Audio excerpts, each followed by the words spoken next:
Sir எனக்கு marriage ஆகி 8 years ஆகுது. வீட்டு பக்கத்துலேயே ஒரு சிபிஎஸ்சி ஸ்கூல் இருந்தது. அங்க சும்மா தான் போய் ஜாயின் பண்ணேன். எங்க வீட்ல வந்து நான் எம்காம் வரைக்கும் படிச்சுட்டு வந்தேன்.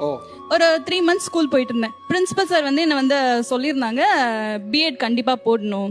நான் இவங்க கிட்ட வந்து தான் ஒரு டைம் தான் சொன்னேன் நான், அப்பா இந்த மாதிரி என்ன பிஎட் போட சொல்றாங்க, நான் போடணும். அவங்க சொன்ன உடனே காலேஜ் கூட்டிட்டு போயிட்டு எனக்கு அட்மிஷன் வாங்கி கொடுத்துட்டாங்க சார். அதுக்கு வந்து இவ்வளவு காசு செலவாகும் அவ்வளவு காசு செலவாகும் அப்படின்லாம் அவர் எதுவுமே யோசிக்கல. உங்க மருமகள் நீங்க தான் படிக்க வச்சீங்கங்கறாங்க. யாரு சொன்னது மருமகன்னு?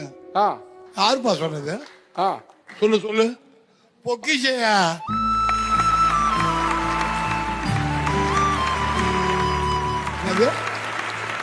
பொக்கிஷம். நீங்க ஒரு விஷயம் மருமக வீட்டுக்கு வந்த பிறகு பண்ணிருக்காங்க அப்படி சந்தோஷமா இருப்பீங்கல்ல? யாரையா செய்வா? யாருமே செய்ய மாட்டாங்க. இந்த இடத்துல கை ஒஞ்சி போச்சு. உடம்பு தேய்க்க முடியாது. கை உடஞ்சு போச்சு. குளிக்கும் போது உடம்பு தேய்க்க முடியாதா? மருமக டெய்லி குளிப்பாட்டு